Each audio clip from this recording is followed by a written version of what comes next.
You're all set.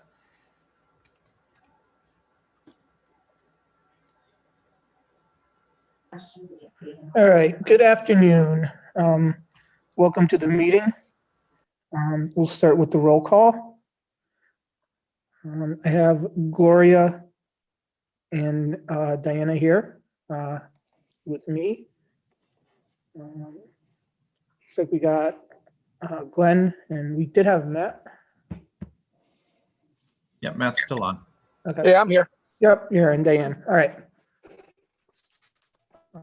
So we are all present, which is great.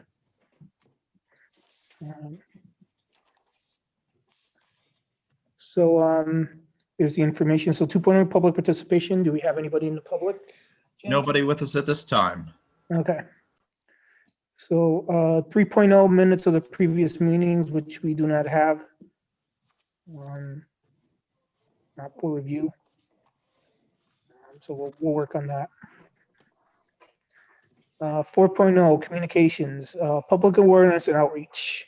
So I talked to the public relation person at Newington Ambulance. As far as public outreach, as people know what EMS is about. I mean, I put these meetings on the Facebook, a couple of the town Facebook groups or ones affiliated with the town to try to get more public participation, which I'm glad to see it's working. And just more awareness of EMS, or if anybody has any questions or concerns. And of course, just general public awareness, which in talking to the PR, public relations person at Newington EMS, they're working on some stuff for them going forward. Does anybody have any comments or questions or something that they think that we can do as a committee? I mean, obviously we're very limited. We can't answer certain, EMS questions, because that's my biggest fear is us doing something ourselves. Is people are going to ask us, well, what happens if I break my arm, or I got this mole on my neck, or stuff like that? And obviously we can't answer any of that stuff. So any comments from the other committee members?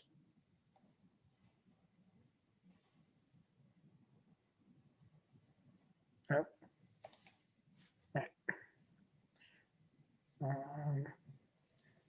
4.2 town agency reports.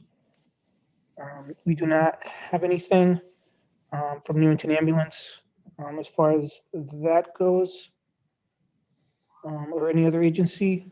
What we do, oh, that's later on. Okay. So nothing for 4.2. This is going to be a pretty quick meeting, looks like. Old business, review of AMR time reports. The committee members should have gotten copies of the reports. Did somebody not get them?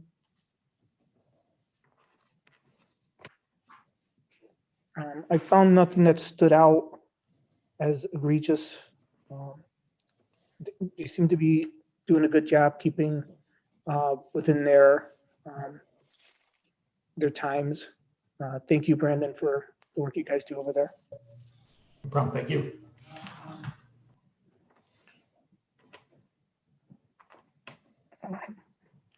Any updates? I guess this would be under old business on the CAT system connecting everything from your guys. And I know that we were waiting for Newington, I believe, to do some stuff. Yeah. So the last report that I received was that we were waiting for NextGen, which is the CAD vendor in Newington, to move forward with the connection.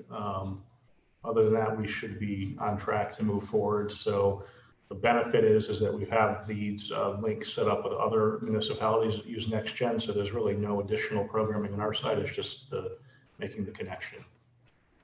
Okay. Hopefully, I'll see if I can talk to Dispatch Center about that, see what's going on. I know we just went through a large jump in upgrades. We jumped several versions because we were several behind. So I don't know if that helps that situation at all. Okay. All right. I can talk to Russ. What business? So new business 6.0, 6.1, Town of Newington emergency plan. So for those who've been part of this committee, over the last few years. Newington has to send an emergency plan to the state of Connecticut. 5-year plans, the state of, how we operate, and obviously how we deal with emergencies. Usually, we split it up into the agencies. So we have a copy of the reform, which I will send out to the committee members. And I think the best way to do it, since it's pretty much only the second time we've done this, is to give each individual entity, the fire department, police department, EMS, their own section, and this is what we have on file for you. Any updates to your 5-year plan, 10-year plan, et cetera, any new changes as far as services, stuff like that, and then just kind of put the list together, hopefully by the end of the year. If anybody has been through this, the last time we did it, which was I think about 3-4 years ago, has anything to want to add to that, feel free. I was kind of a junior member of the committee, so I wasn't privy to a lot of it. So I'm kind of working through a lot of it now. But anybody have anything to add to that? Is this the local EMS plan that you're talking about? Yeah, the local EMS plan.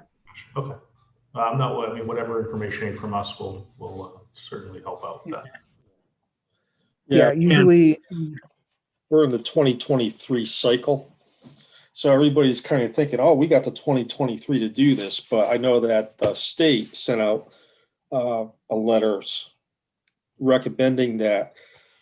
What that means is that the cycle is January 1st, 2023. However, they're recommending that you have it in a year ahead of time so that they can work through, because what they have to do is go through page by page and upgrade. So they have a team that works with you. So their recommendations is to have this actually done by January of 2022, which gives them a year. As Brandon knows, having worked with us a few times on this, it's not sometimes as simple as just send it in and they approve it. You send it in, they make recommendations. And so if you wait till the last minute, you kind of miss your mark. So they're trying to push everybody to get them in a year ahead of time, which would actually be January 2022. Excellent. Thank you, Scott. Dan, Yeah, it should be a little bit easier, hopefully, knock on wood, because we did a lot of stuff last time. So hopefully a lot of it will be just plug in different numbers and different scenarios, but we'll see. We'll see how it comes out. I'm going to be talking to emergency planning. Dan, Yeah. Glenn, just a question. If they're updating the plan, are they considering to do it, pairing it along with ICS and NIMS, such as breaking everything out into ESFs, like EMS would fall under ESF 8, as well as you have the ESF of mass care and ESF of fire suppression and law enforcement. Right. I don't remember. I have to look at the policy, and obviously I'll get you a copy of it later tonight. Because that would put it on parity with, I mean, the state has to follow the feds, because the state breaks it down to ESFs and the feds break it down to EFS. And it's actually sometimes easier when you're working with like a UASI grant or a HRSA grant, if you break it down into their proper ESFs. Okay, yeah, I'll look at it. I don't remember off the top of my head because it has been a few years, and it was mainly worked on by my predecessor. But I'll definitely note and take a look at it and let you know. Okay. Thank you. Any other comments? Well, like you said, it was a major overhaul done by your predecessor there. Unfortunately, he's not with us this time around, but the last copy was a major overhaul. So hopefully it's mostly updating this time around. Yeah, hopefully. He is within phone call distance though. But we'll see. Yeah, hopefully it'll be a little bit smoother. All right, 6.2, Amr Dispatch concerns. So, and Brandon can elaborate on this a little bit. We had a couple of little hiccups with our dispatcher getting through to the 911 dispatcher at AMR, just phone issues in general. I notified Brandon, and I think you knew ahead of time, even before I called you. And we kind of, he fixed it by putting in an alternate number for our dispatchers to call if the line is busy or the call gets dropped. Brandon, is that just another number to dispatch, or is that like the supervisor phone number? No, that was another number to the communication center. So there's a few different things. We have the ring down lines that the PSAP, so Newington 911, uses to speak directly with a dispatcher, and then there's some non-emergency phone numbers. So the few instances that you're talking about, I think, was a combination of there was a couple issues with the circuit, the IT circuit, with the phone vendor. Since there's a couple phone companies involved with that circuit, so that was one issue. And then the second one was just busyness in the comm center at the time, and how many agents were actively on the phone. So we did provide that secondary number to call through, and then as far as agents on the phone, the staffing levels have been increased in the communication center based on the increase in call volume to prevent calls from going into an overflow status. And just so that everyone on this committee is aware, is if a municipality or if Newington is attempting to roll a 911 call over to us and we do not have, all agents are on the phone, that call goes into an overflow. There's an audible alarm in the center, and then any person that's qualified to do the EFD or pick up the phone will then be prompted by that alarm to either disconnect from their current call if it's a non-emergency call, and then pick up the holding 911. I don't believe there's been any issues as of late since those problems were addressed, and then it's good to have that backup phone number as well. Okay. Yeah, that's great. Yeah, thank you for addressing that. Probably address it within a week after I called you. Does anybody have any questions on the committee?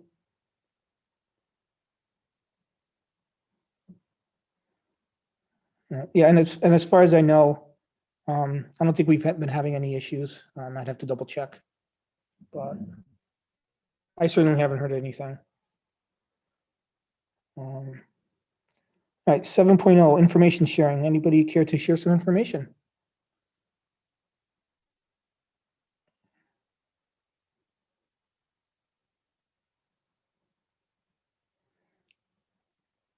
All right, not hearing. Back to public participation. No, nobody in the public? Nobody in the public. All right. Well, guess what? Motion? Do I have a motion? Second. All right. We have a motion by Gloria, second by Diana. All right. All right. Hearing any objection? Nice and sweet to the point. Thank you very much, everybody, for attending. We will set the date for the next one. Well, I'll let you guys know if we're doing a summer section or not. I got some stuff coming up personally. But thank you very much. Have a good night. Thank you, Dan. Thanks, everyone. Thank you. Good night. Good night.